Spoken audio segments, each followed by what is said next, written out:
O que é declínio cognitivo? Praticamente por volta dos 30 ou 40 anos começa um declínio lento, mas inexorável da capacidade funcional. Pode ser uma espécie de diabetes tipo 3? E de maneira bastante precoce, Foram só sinais iniciais de deterioração cognitiva. todo órgão que não é usado atrofia, inclusive os neurônios.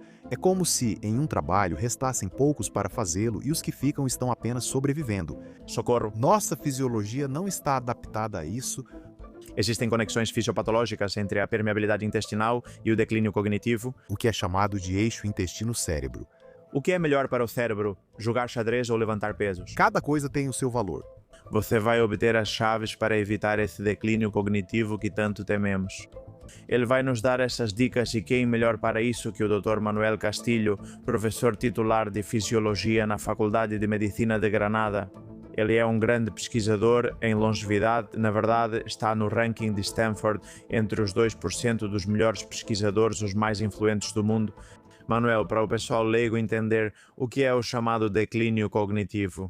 Bem, é mais um exemplo do envelhecimento, da passagem dos anos, e de forma bastante precoce, ou seja, praticamente por volta dos 30, 40 anos, começa um declínio lento, mas inexorável da capacidade funcional.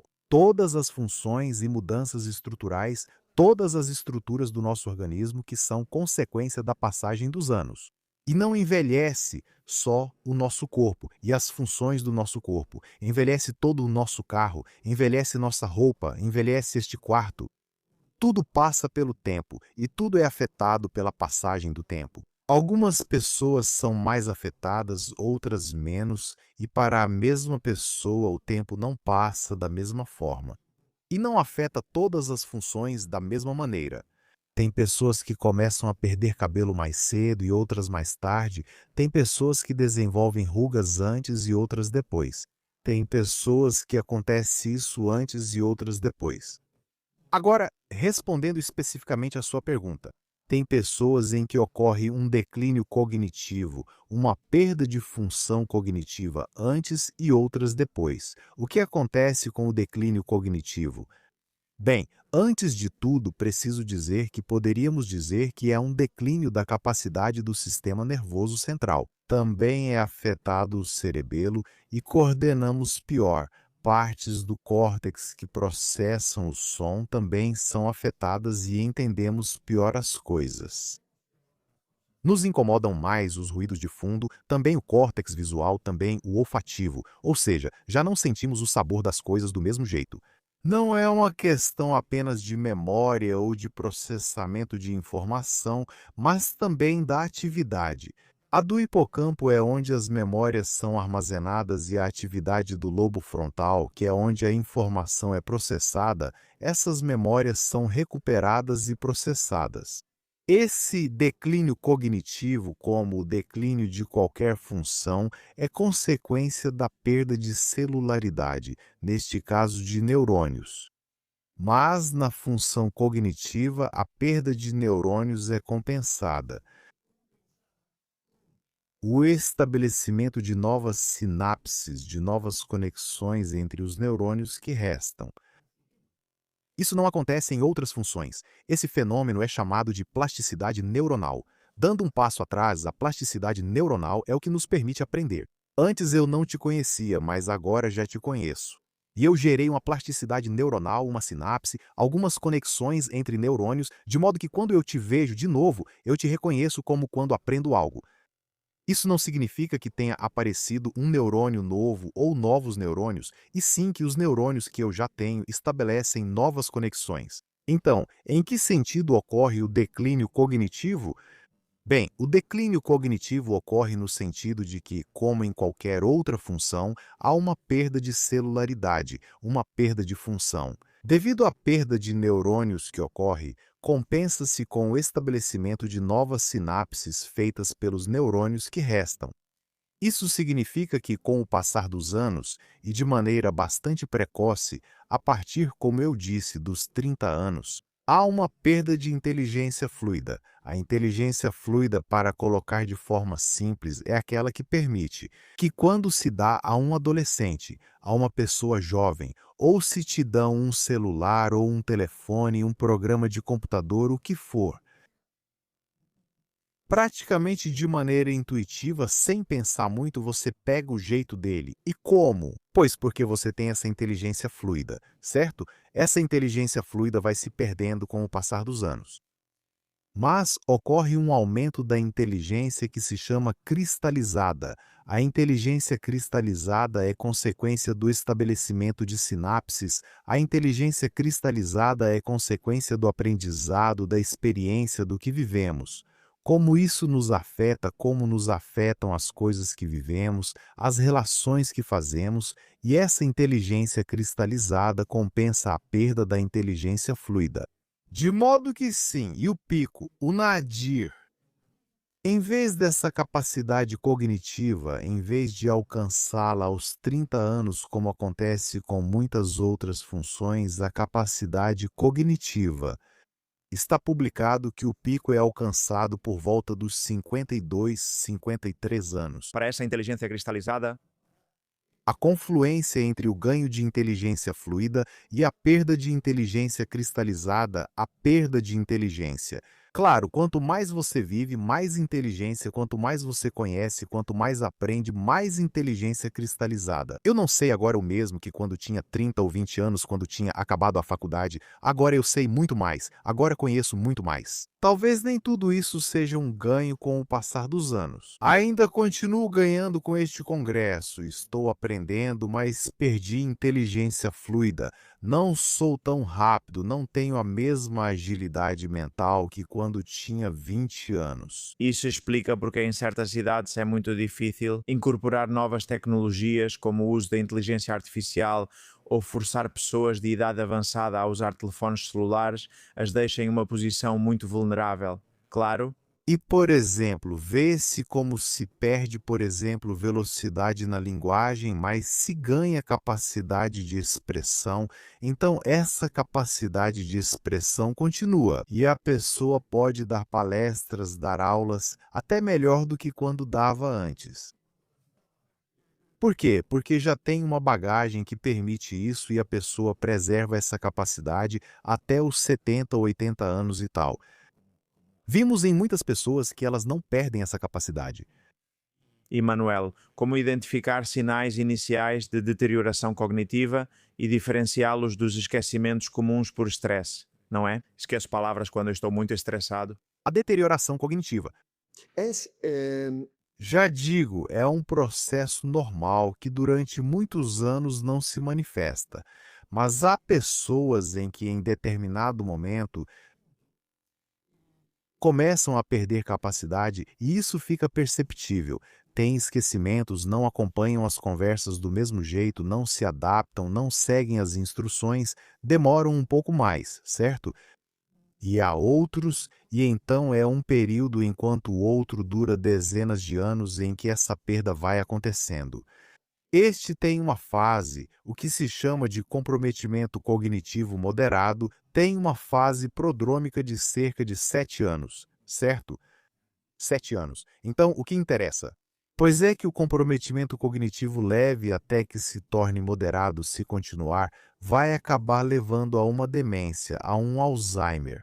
Então, tentar evitar que progrida ou que se progredir, que seja da forma mais lenta possível. Mas é que, inclusive, qual seria a ideia? Bom, não vamos voltar à situação anterior, mas com um pouco de esforço, de treinamento, de mudanças, eh, até mesmo melhorar, não é?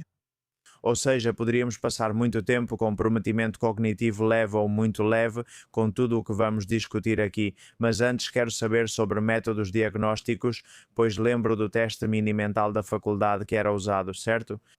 Mas a ciência avança e vimos muitos avanços nos últimos anos em comprometimento cognitivo. Por exemplo, hoje temos biomarcadores plasmáticos no sangue, sim, como neurofilamento de cadeia leve, proteína tau e outros. Então, Manuel, hoje podemos prever, por exemplo, o Alzheimer, ou se pudéssemos, não? Hipoteticamente, com um exame de sangue.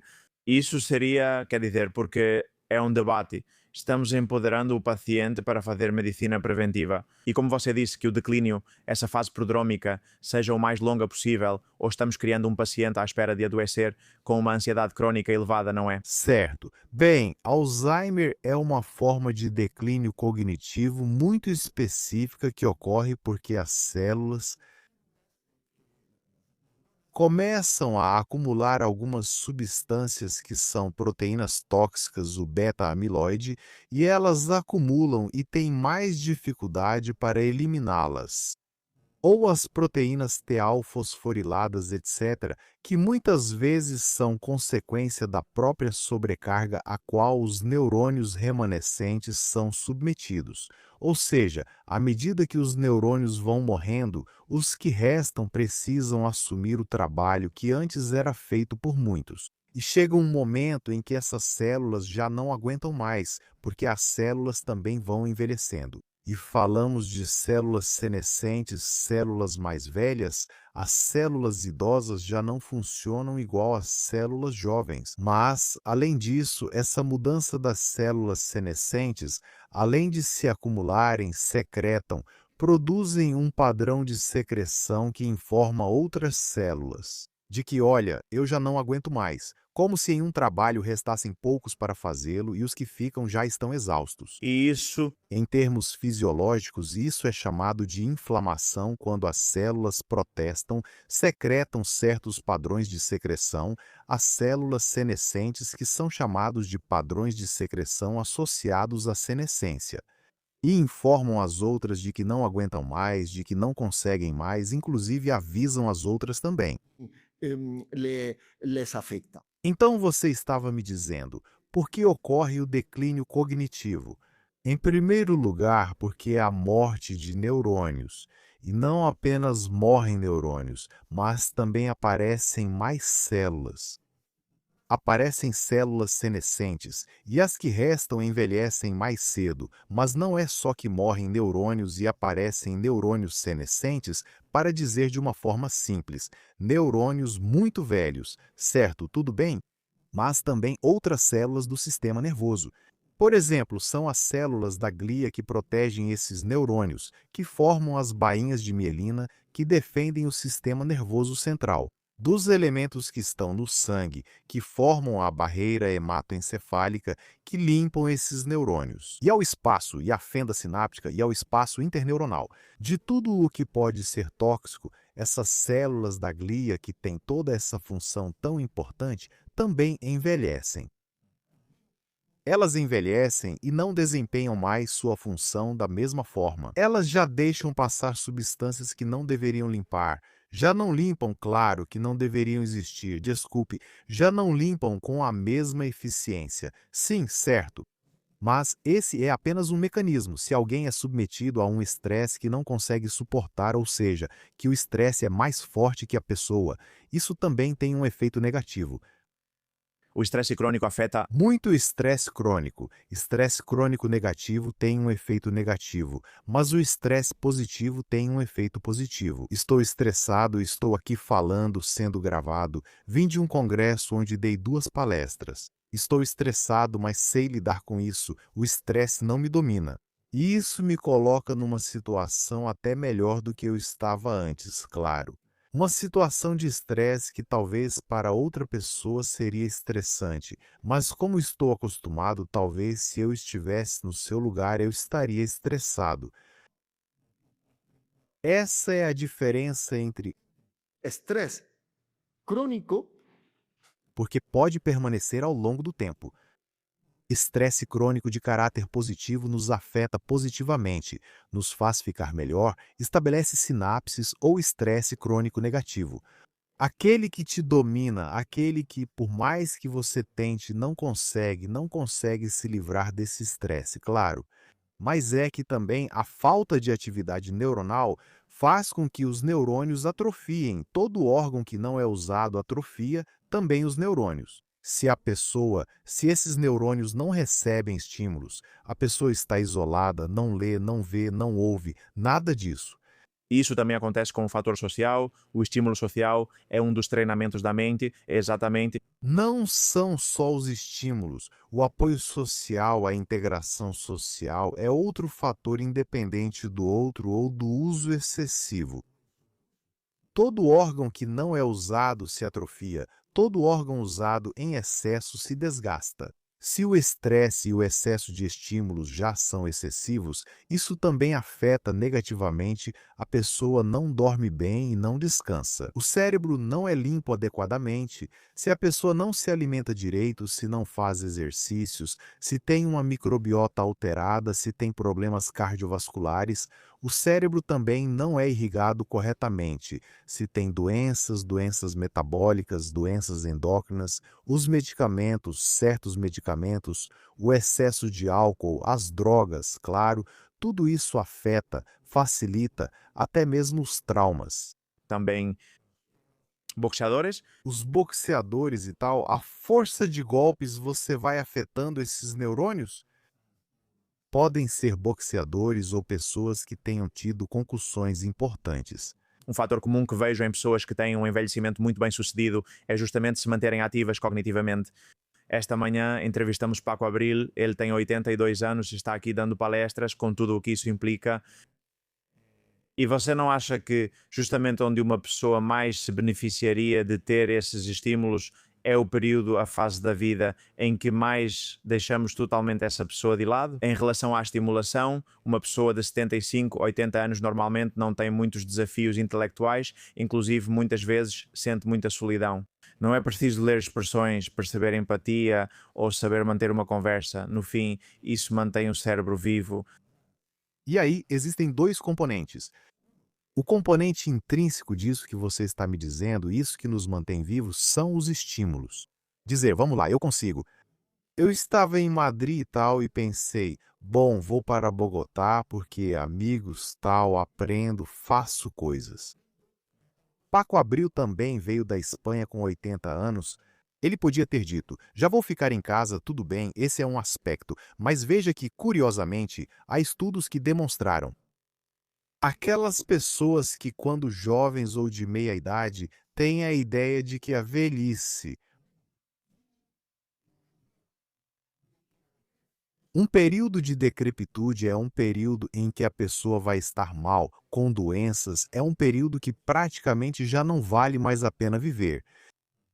Quando chegam a essa idade, é como uma profecia autorrealizável, ou seja, é assim que se sentem nesse sentido. Eu com 80 anos, eu com 70 anos, eu já estou para passear tranquilamente, dar comida para os pombos, claro. Por quê? Porque essa era a percepção que eu tinha. São os dois componentes, um, o que estava dentro da cabeça, e outro, o que aparece como oportunidade.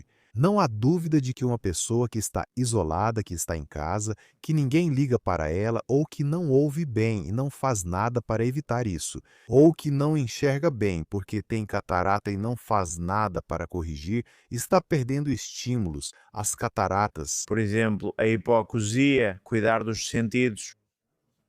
Claro, ou se a pessoa gosta de música. Acontece que seja pela idade ou por praticar um esporte, mas já por isso, eu adoro jogar tênis, então como não vou jogar com outras pessoas? Mais jovem do que eu que ficariam entediados porque eu não jogo igual agora do que quando tinha 30 anos. Então eu contrato uma pessoa que joga muito bem. Por quê? Porque eu quero que ele não se... Entendi, expor você a esse desafio, eu também não.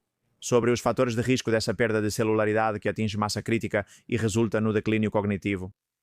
Agora, há muitas publicações sobre resistência à insulina e declínio cognitivo, inclusive dizendo aquela frase de que poderia ser uma espécie de diabetes tipo 3 sobre o declínio cognitivo. Você pode nos explicar por que se diz isso? Como isso afeta? Na verdade, é uma publicação que foi feita em 2008. Que bom, porque foi visto que a insulina também, até então se pensava que os neurônios não precisavam de insulina, na verdade, um paciente diabético, com sua hiperglicemia, porque a glicose não entra nas células musculares, nas células adiposas, enfim.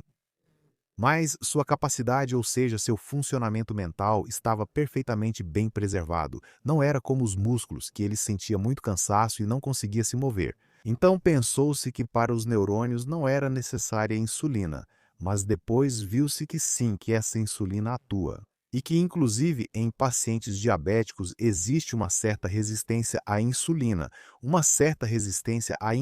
no nível dos neurônios. É possível que nos neurônios a insulina tenha algum efeito, não para permitir a entrada de glicose, mas algum efeito metabólico, talvez para a síntese proteica, etc., que talvez não seja processado exatamente da mesma forma. Mas um aspecto importante é que um determinante do envelhecimento são os produtos de glicação avançada. Os produtos de glicação avançada são como a hemoglobina glicada ou as proteínas glicadas, que é uma molécula.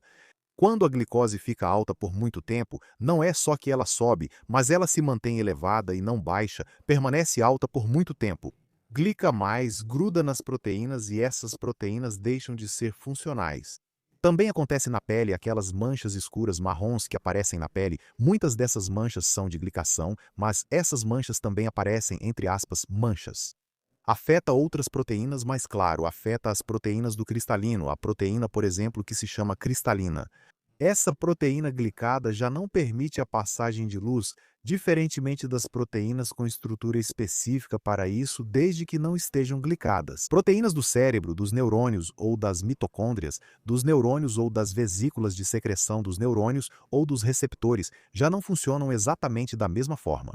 Então, essa hiperglicemia também afeta, mas não simplesmente porque está alta e a glicose não precisa de insulina para entrar. Ela já entra, fica alta por muito tempo e tem esse efeito de glicação. Esse é um mecanismo. Além disso, os neurônios são bastante resilientes em termos de bioenergética porque consomem muitas coisas. Eu sempre digo que um neurónio pode consumir glicose, pode consumir corpos cetónicos e pode consumir lactato também, que é um subproduto da glicose. Então, também parece que esse declínio cognitivo acontece porque a mitocôndria do neurónio não funciona totalmente bem e não está gerando ATP suficiente. Claro, porque as mitocôndrias envelhecem, não é só a célula que envelhece, claro, mas também seus diferentes organelas e suas diferentes proteínas envelhecem e muitas vezes falham. E outra consequência que a insulina pode ter é que ela é inibida pelo efeito da insulina e por efeito de outros fatores, como o fator semelhante à insulina 1, o IGF-1. Os fenômenos de autofagia. A autofagia é um sintoma, um fenômeno pelo qual as células reaproveitam o que têm e de quebra já fazem uma limpeza. Então, claro, isso pode ser outra consequência. Eu não te respondi antes que seria interessante saber. Mm, eh, Saber o diagnóstico por meio de um exame de sangue ou uma análise genética. Cara, sim, yo con, puede ser, isso deve ser sempre uma opção ao paciente. Você faria?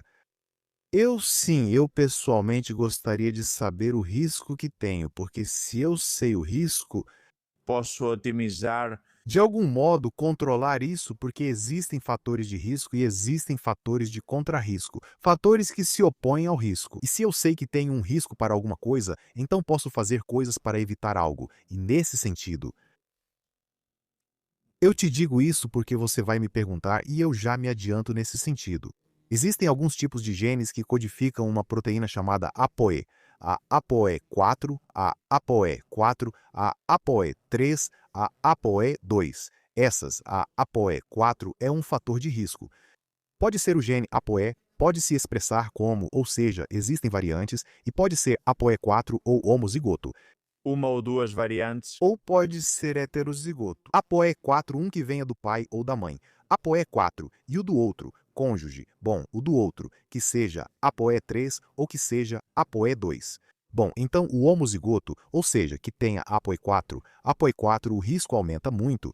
Por 8 ou 10. 8 ou 10 se for ApoE2, ambos são homozigotos. Isso é um fator de proteção. Se você tem ApoE4, que é um fator de risco, e ApoE2, um compensa o outro, e se você tem ApoE4, ApoE3 bem, o E3 é como é. Como não é nem de risco nem de proteção, é neutro. Agora é preciso entender, e isso é uma coisa importante, que esses são fatores de risco e não fatores determinantes. É importante um fator de risco. É como andar de moto à noite sem capacete, chovendo e sem freios. Tudo isso te coloca em risco de cair. De morrer? Claro, mas isso prevê que você vai morrer? Não, não. É um fator de risco, te coloca em risco, e se você ainda bebe, o risco é ainda maior. Isso é o que faz o APOE4, e há muitas pessoas que têm APOE4 e nunca desenvolvem Alzheimer. Porque compensam com outras coisas. Como é um fator de risco? Bem, um fator de risco é como ter uma arma carregada. Você corre o risco de que ela dispare, mas se ninguém apertar o gatilho, ela não dispara. Ou ter, entende? Essa é a diferença. Mas, no entanto, existem outros genes que já não são de risco. O SPIN, SPIN1, SPIN2, o. Esses genes são determinantes. São determinantes. Esses genes são determinantes. Se você os tem, Você vai ter. você vai ter doença de Alzheimer.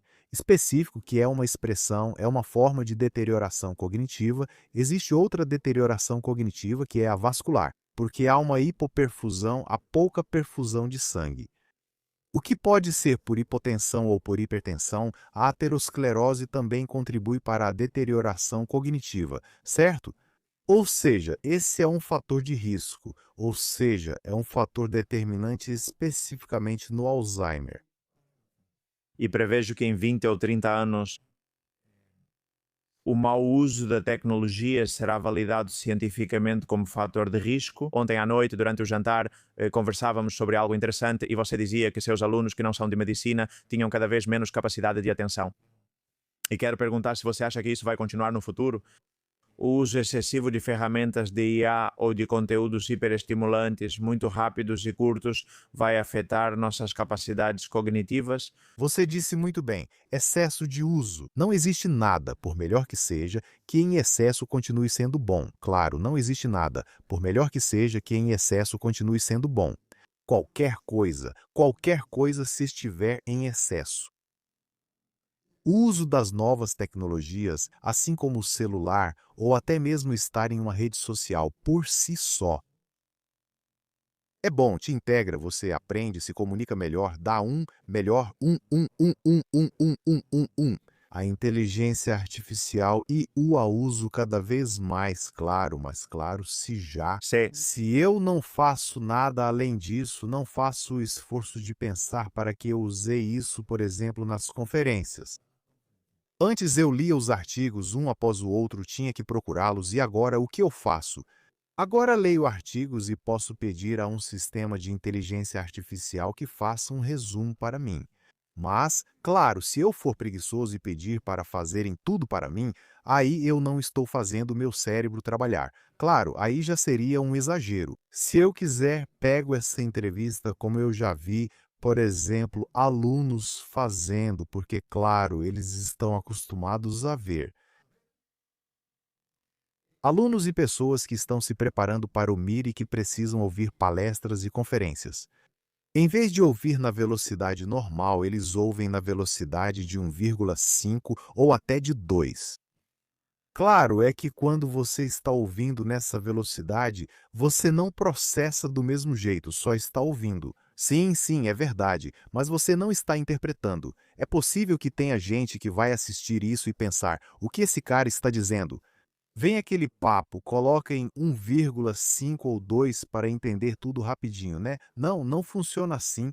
É como se eu quisesse estudar e tivesse uma página e achasse que, só porque passei mais rápido, eu fosse aprender melhor. Não, eu reviso muito rápido, viro a página muito rápido. Isso não é revisar. Sim, é assim, é claro. E eu já vi isso e estou vendo agora. Sim, isso sim, e é uma reclamação generalizada, não acontece só comigo. Sim, quer dizer, né? Quer dizer, é que nos últimos anos e desde a Covid piorou. Eu faço perguntas difíceis. Eu reconheço, eu sou exigente, eu reconheço, mas tive que diminuir o nível de exigência, tive que baixar o nível de exigência. Por quê? E Quando faço perguntas que obriguem a pensar, não, eles querem perguntas. É que nem se dão ao trabalho e querem ver bem. Isso é outra coisa clássica. Direto ao ponto, sim, mas vamos ver, direto ao ponto, quando é um processo que não se pode explicar muitas vezes em preto e branco, quando tudo são tonalidades de cinza. O que você quer que eu diga? Branco? Mas não é branco nem preto. Preguiça cognitiva entrando na nutrição, que me parece super importante para nos protegermos do que falamos hoje. Qual padrão alimentar demonstrou com mais evidências nos proteger do declínio cognitivo? Pois temos muita sorte, a dieta mediterrânea autêntica, aquela que nossas avós faziam.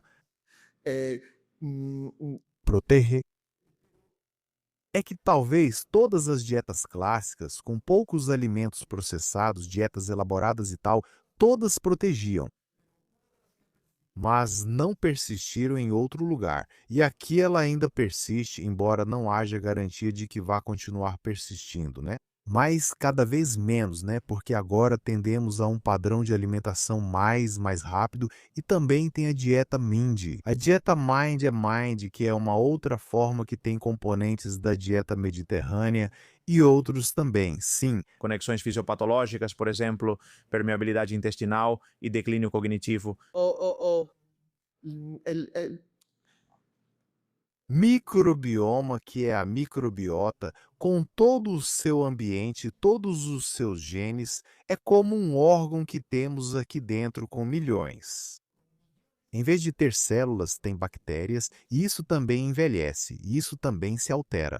Da mesma forma que o fígado se altera, o micro se altera ou o rim se altera, o microbioma também se altera. E quando ele se altera, e quando qualquer órgão nosso se altera, isso não se limita só a esse órgão. Se eu estou com dor no estômago, olha, eu não estou bem, mas se eu sinto dor em uma perna, tive uma luxação ou qualquer coisa assim, eu também me sinto mal. Em geral, quando a microbiota é alterada, isso também influencia, mas existe ainda uma conexão direta no que chamamos de eixo intestino-cérebro, porque essa microbiota pega o que a gente come e transforma, e em parte utiliza e em parte deixa passar outras coisas, e entre essas coisas transforma e deixa passar. Mais ou menos neurotransmissores. Ou são substâncias que vão ter um efeito ao passarem para a circulação ou sobre a inervação do próprio trato digestivo. Vão ter um efeito via nervo vago. Vão ter um efeito no cérebro e a microbiota e a permeabilidade intestinal, deixando passar coisas que não deveriam passar por esse intestino, vão afetar o cérebro. Outra molécula interessante produzida na fermentação da fibra é o butirato, um ácido graxo de cadeia curta que também atravessa a barreira hematoencefálica, certo? E também consegue inibir a neuroinflamação no cérebro. Os ácidos graxos de cadeia curta, que são o fator trófico mais importante para a mucosa intestinal. Então, ter uma mucosa intestinal com bom trofismo é fundamental. Ela protege não só o cérebro, mas também o restante do organismo, porque, claro, você está limitando a passagem de substâncias que não deveriam passar, certo? E claro, o cérebro é ávido por nutrientes, como você disse antes. Utiliza glicose. Se a pessoa não come, utiliza corpos cetônicos, que vêm do metabolismo dos ácidos graxos, quando não há glicose suficiente. E você já ouviu a frase, a fome aguça o engenho? Sim, claro, a fome aguça o engenho, porque esse cérebro, esse neurônio estão consumindo. um, um, um, Corpos cetônicos. Estão consumindo corpos cetônicos ou estão consumindo lactato e dizem. Isso significa que é preciso se virar, que é preciso buscar uma forma de comer ou que é preciso procurar sair da situação e colocar em prática mecanismos para conseguir isso? E as dietas cetogénicas, seguindo essa linha que servem, por exemplo, na epilepsia refratária, já demonstraram prevenir o declínio cognitivo por esses mecanismos. Ainda não estamos fisiologicamente adaptados para poder comer na quantidade que quisermos, sem nenhum esforço, e das coisas de que nós mais gostamos. eh, eh, eh, Nossa fisiologia atual evoluiu até ser como é hoje. Quando éramos caçadores-coletores, precisávamos andar até 50 quilômetros por dia para buscar alimento e abrigo. Além disso, comíamos uma maçã. Depois de mais 10 quilômetros, encontrávamos uma castanha. Ou sei lá, ou o que fosse. Então, claro, agora a gente abre a geladeira e está cheia de tudo. Nossa fisiologia não está adaptada a isso, nossa fisiologia está adaptada para estarmos muito mais atentos a tudo e para sobreviver em um ambiente que não dava, ou seja, que não te davam tudo pronto? Sim. Claro, entrando em outro bloco importantíssimo, vou-te fazer uma pergunta. O que é mais importante para o cérebro? Jogar xadrez ou levantar pesos? Bom, as duas coisas têm o seu valor. E Os dois são estímulos, ambos são estímulos. E o estímulo do xadrez é porque você precisa guardar uma quantidade de informações e estabelecer uma série de estratégias. No fim, tudo são conexões cerebrais. Para não ser devorado e poder comer, é basicamente como na época dos caçadores-coletores. Você está bem? Certo, então você tem que desenvolver essas estratégias. Isso é um treinamento, certo? E o cérebro, quando você decide se mover ou fazer exercício, precisa estabelecer uma série de estratégias para isso, para mover esse músculo. E de maneira coordenada. Se eu jogo tênis, não é só que eu tenho que me mover, eu tenho que ir até a bola e tenho que responder de maneira coordenada, certo? Claro, se faço musculação, há menos coordenação. Mas o que ocorre? Que o músculo também informa, produz uma série de substâncias chamadas mioquinas que avisam o cérebro, tipo, olha, está se movendo, está fazendo esforço, se está fazendo esforço é porque é necessário. E entre todos os órgãos existe comunicação. Já dissemos que existe uma comunicação intestino-cérebro, mas também existe uma comunicação do fígado com o cérebro, do cérebro e também dos músculos com o cérebro. Há outros que não se comunicam. O coração, por exemplo, se comunica muito bem. Também o cérebro, claro. Há outros, o rim. Esse não se comunica tão bem, certo? O pulmão, bom, esse também se comunica. Se eu quero relaxar, faço inspirações profundas. Há uma molécula que ainda não mencionamos, acho que é fundamental, e justamente essas miocinas ajudam o cérebro a produzi-la. Que com certeza você conhece bem, que é o BDNF, né?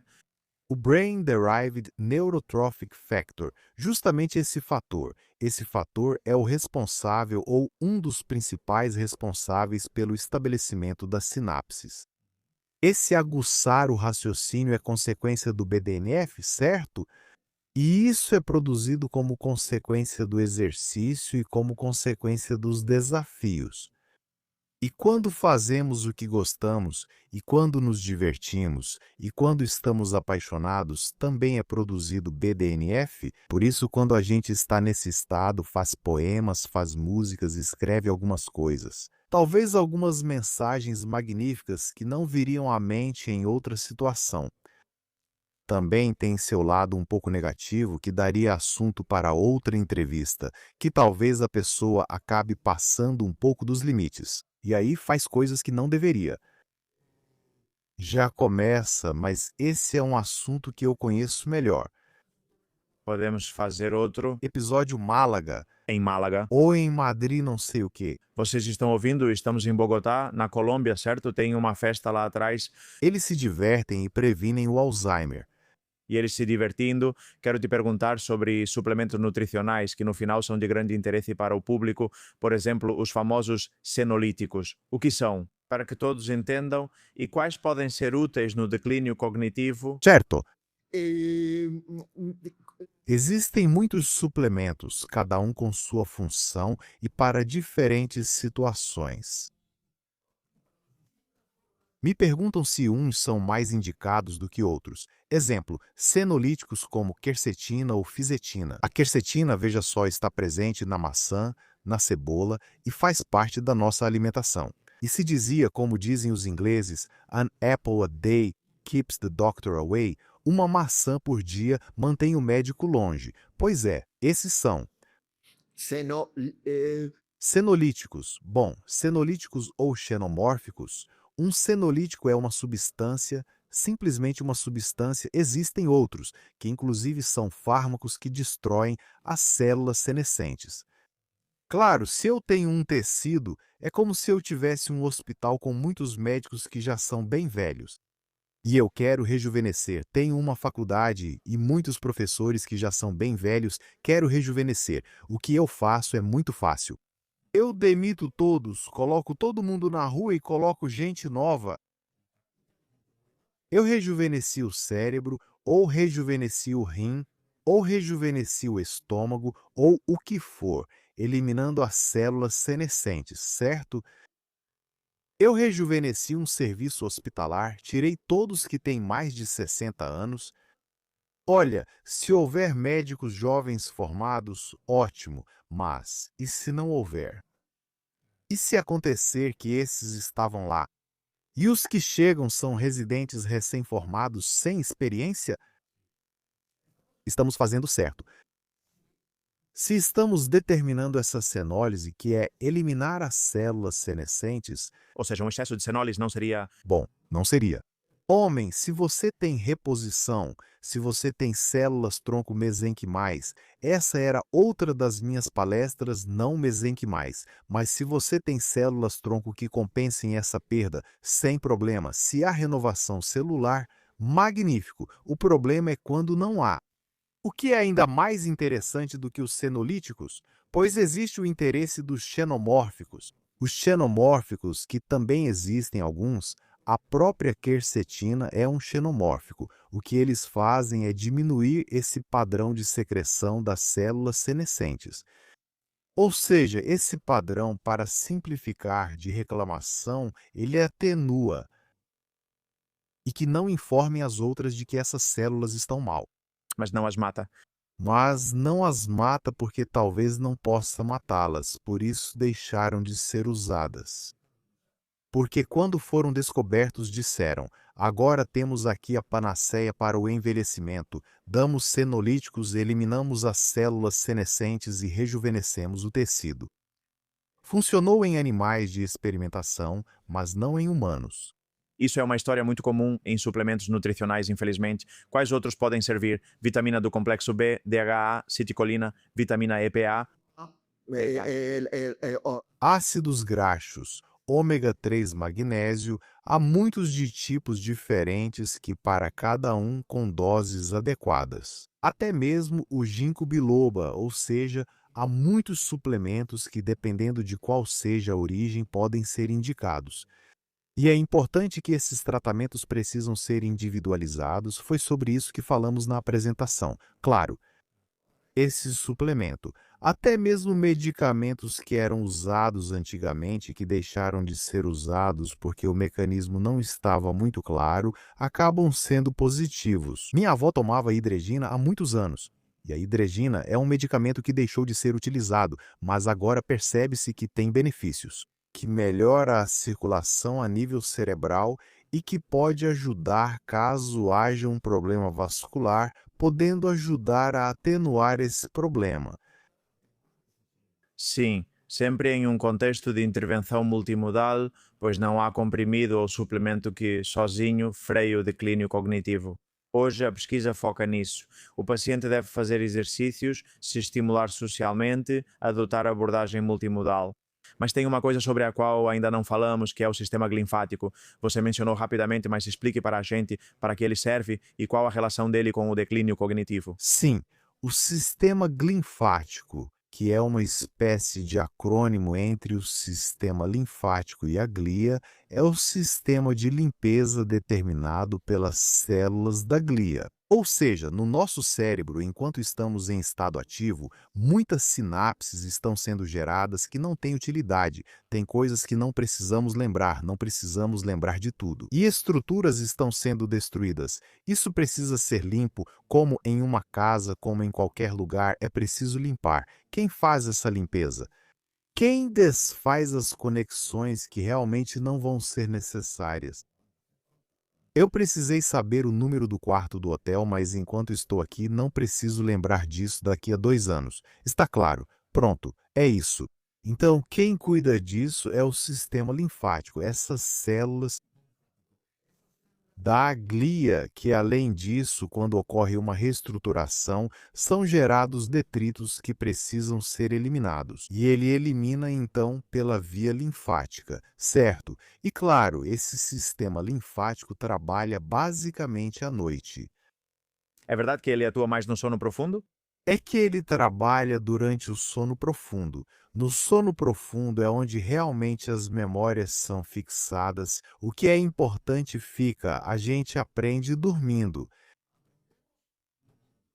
Uhum. E por isso é importante dormir bem, porque o que eu li, o que eu aprendi, eu preciso fixar durante a noite. Se eu durante a noite continuo fazendo coisas e vou para a prova depois, eu não fixei esses conceitos adequadamente. É isso que acontece na fase de sono profundo, não na fase REM, mas sim na fase 3 e 4. Veja, me vem à mente algo que estou conectando, que as benzodiazepinas, quando usadas de forma contínua, também são, me corrija se eu estiver errado, um fator de risco para a demência ou podem facilitá-la. É porque reduz muito o sono profundo, porque o que as benzodiazepinas fazem é sedar você, mas deixam o sono mais superficial, que raramente chega à fase 3 e 4. Não, realmente não. O que acontece é que as benzodiazepinas induzem o sono porque ativam certos receptores. São agonistas do receptor GABA. O GABA é um neurotransmissor que nos relaxa e o glutamato nos excita. Quando estamos muito excitados e há muito glutamato, isso se torna tóxico. Na verdade, o glutamato é chamado de excitotóxico. Isso acontece quando temos um alto nível de excitação. E quem nos relaxa antes de dormir é o GABA. Quem nos relaxa é o GABA. Os anestésicos também são agonistas do GABA. E eles nos fazem dormir porque nos relaxam muito e diminuem a atividade cerebral. E as benzodiazepinas também são agonistas do GABA. E são bem, o receptor do GABA tem várias zonas, alfa 1, alfa 2 e tal, e esse serve para tudo. Por isso fazem dormir e tiram a ansiedade, porque com outro receptor o que controlam é a ansiedade. Esses são os ansiolíticos. E quando eu faço um uso contínuo dessa substância, estou, por assim dizer, deprimindo. A atividade do cérebro é como se uma pessoa estivesse ativa em casa, deitada, sem nenhum estímulo, que antes eu dizia que era falta de estímulo. Claro, claro, pois é isso que o GABA faz. Esse sono não é tão reparador, porque não se atinge o nível adequado, mas principalmente porque você está deprimindo esse GABA. E depois, claro, se você tenta acordar, ainda não está bem. Você não consegue. Existem outros medicamentos, Manuel, que aumentam o risco de declínio cognitivo, medicamentos que são muito prescritos. Sim, claro, existem medicamentos que aumentam o declínio cognitivo, até mesmo outros hipnóticos, remédios, drogas e o excesso de álcool. O excesso de álcool também, por isso dá sono, também é um agonista do GABA. Que o sono profundo. Claro, claro, e há fármacos, e o que é interessante é que nem todos os fármacos afetam todas as pessoas da mesma forma.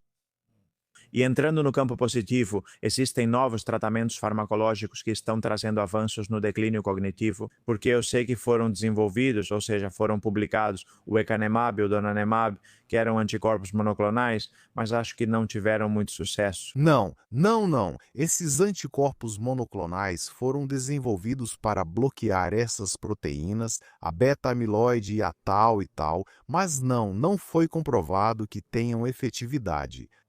Porque isso é uma consequência, não é a causa. Claro, a tal não é a causadora do declínio cognitivo, é como, ou seja, é a lápide, mas não é o assassino. Exatamente, claro. Inclusive os fármacos inibidores da colinesterase, etc., que hoje em dia são muito usados. Não preciso citar nomes aqui, mas não previne,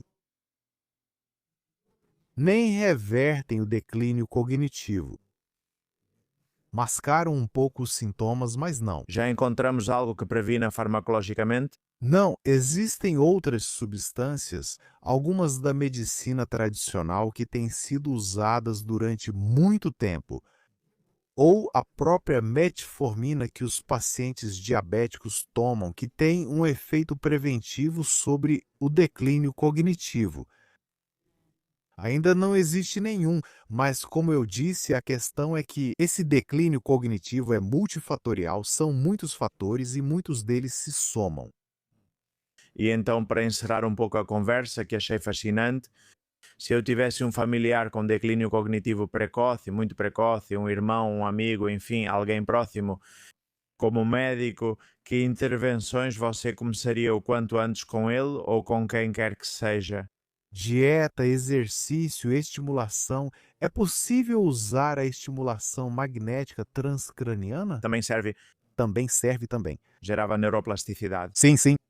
Esse tipo de suplemento individualizado, alguns desses medicamentos também de forma individualizada, isso não. O que serve para uma pessoa não necessariamente serve para outra. Como eu também gosto de passar uma mensagem de esperança, outra das minhas palestras de hoje foi sobre o uso de células-tronco e o secretoma de células-tronco mesenquimais. Isso pode. O futuro pode seguir esse caminho. Ou seja, substâncias que regenerem as células que morrem ou desaceleram essa esa degeneración. ou até mesmo se houver um estado pró-inflamatório. No nível cerebral, esse secretoma das células tronco mesenquimais atenua isso e modula a inflamação. Ou se houver um estado pró-apoptótico, a apoptose é a morte das células. Eles atenuam essa apoptose ou até mesmo melhoram a vascularização. Mm, eh, Ou modulam o sistema imunológico, diminuindo as células, os linfócitos T citotóxicos e aumentando. Ou seja, isso vai chegar e talvez antes do que esperamos. Vamos lá, é um assunto no qual estou investindo meu tempo. Era uma das suas duas palestras? Claro, sim, sim, sim, minha formação, sim. Sim. Então, para finalizar, Manuel, se você quiser mandar uma recomendação, uma mensagem para sua audiência, vão nos assistir em mais de 40 países, centenas de milhares de pessoas. Então, vamos ver. Que bom. Então, cuidar de si está em suas mãos e cuidar de si é bom para vocês e para todos. E o esforço que vocês fizerem será recompensado, vale a pena. E o que é preciso fazer para se cuidar? Já dissemos na conversa e vocês sabem. É preciso se cuidar em todos os sentidos e também cuidar do nosso cérebro. Bom, Manuel, vou te dizer com sinceridade que depois de 150 episódios ou mais, esse foi um dos que eu mais gostei, provavelmente entre os 10 que eu mais gostei. Sabe por quê? Porque você gosta de fisiologia, o catedrático de fisiologia, isso é perceptível de longe. Era a minha matéria favorita, as 3 fisiologias do curso em Málaga, e eu aproveitei muito esse episódio. Então você está convidado, sinta-se em casa quando quiser, o microfone é seu. Muito obrigado, digo mesmo. Eu, no que puder ajudar, fico feliz em ajudar. Saudação. Sem dúvida tem efeito positivo. Ajudar também é importante. Vocês certamente receberam mensagens muito úteis, explicadas magistralmente pelo Manuel. Espero que este episódio tenha sido útil. Sem mais, lembro a vocês que estamos no Congresso da Sociedade CEMAL e que se você é profissional de saúde, não só médico, mas qualquer profissional de saúde, digamos, dedicado à nutrição, ao treinamento, enfermagem, fisioterapia, tanto faz. E se você se interessa por longevidade, então eu te encorajo fortemente a se tornar membro da Sociedade CEMAL, porque você vai contar com muitas vantagens, você vai continuar se capacitando com profissionais como Manuel Castilho e muitos outros, os melhores especialistas do mundo. E você vai participar conosco de eventos presenciais e online para continuar se atualizando nesse campo apaixonante. Então, sem mais, muito obrigado pela sua atenção nesta horinha de podcast. Nos vemos no próximo. Um forte abraço e vamos continuar empoderando. Tchau.